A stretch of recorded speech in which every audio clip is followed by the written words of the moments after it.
You know, from ancient Ayurvedic medicine all the way to the shelves of your local health food store, there's one superfood that is making some serious waves. It's called Moringa. You've probably seen it as this vibrant green powder, or maybe in capsules, or even in your tea. They call it the miracle tree, and today, well, we're gonna put that miracle right under the microscope.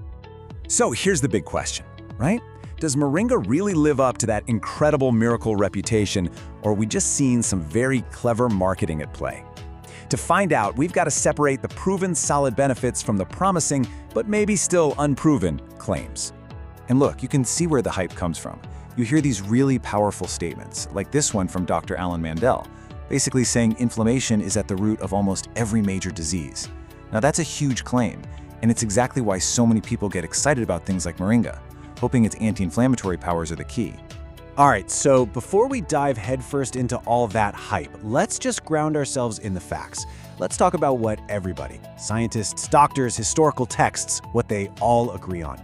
And that is, when it comes to pure nutrition, Moringa is, it's the real deal. And you know, this isn't some new fad. They've been calling this the tree of life for literally thousands of years in Ayurvedic medicine. Pretty much every part of the plant, from the leaves to the seeds, has been used for something, which really tells you just how versatile and important it's been. And I mean, when you look at the numbers, it's just kind of staggering. You can see why it has that reputation. Gram for gram, we're talking about twice the protein of yogurt, 4 times the vitamin A you'd get from carrots, and get this, 7 times the vitamin C of oranges. That's just wild. It's so dense with nutrients that it's literally used to fight malnutrition in some parts of the world. But okay, it's not just about vitamins and minerals. Check out this number, 46. That's how many different kinds of antioxidants they found in Moringa. Think of these guys as your body's own little cleanup crew, constantly working to fight off the damage that can lead to chronic diseases and aging. And it gets even better. For starters, it's a complete protein. That means it has all 9 of those essential amino acids our bodies need to build, well, everything. And then you've got these incredible bioactive compounds like quercetin and chlorogenic acid. These are like the plant's special forces, right? They go in and target specific things, like helping to keep blood pressure in check or balancing out your blood sugar. Okay, so we've established that nutritionally, this thing is an absolute beast. But what about using it as, medicine to treat specific diseases? This is where things get a little tricky, and where we have to be super careful to separate the real, solid proof from the hype. All right, this slide is maybe the most important one of all, because it really lays out where we are with the science right now. So in that left column, you've got the stuff that's backed up by at least some small human trials. Things like lowering blood pressure, helping with blood sugar. We've seen this in people. But then, look at the right column. These are all super promising, right? Liver health, fertility, but the key word is promising. The evidence here comes from lab studies or animal studies. And that's a huge difference, because let's be honest, what works in a lab or in a mouse doesn't always translate to you and me. So what does this all mean for us? Does that mean all those claims on the right are wrong? No, not at all. It just means we need to understand how scientific proof actually works. And that brings us to what scientists call the gold standard of evidence.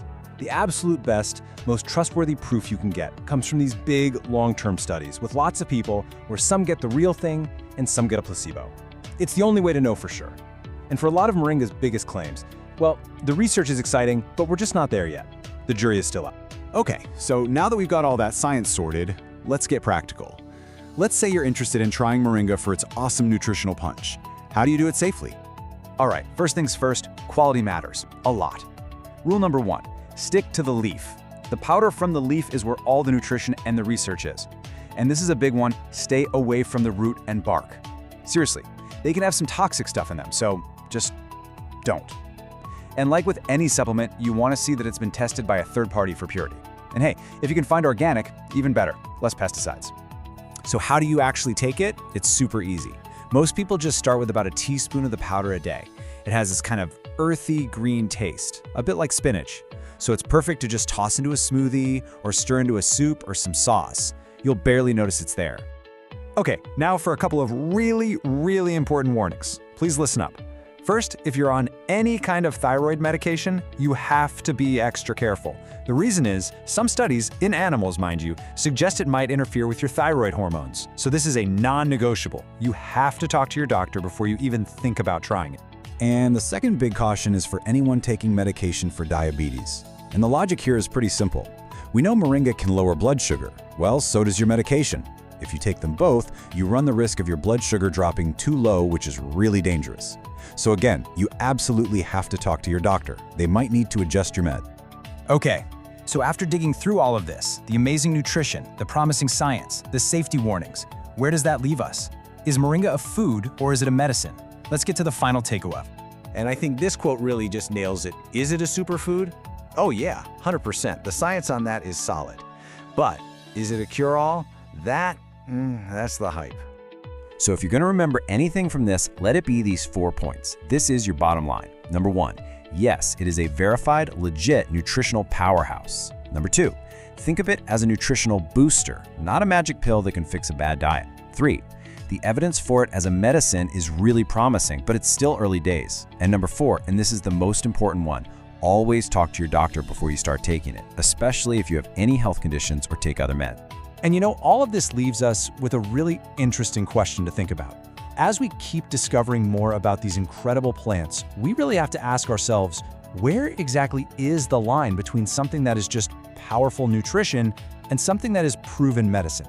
It's a question we're all going to be thinking about a lot more.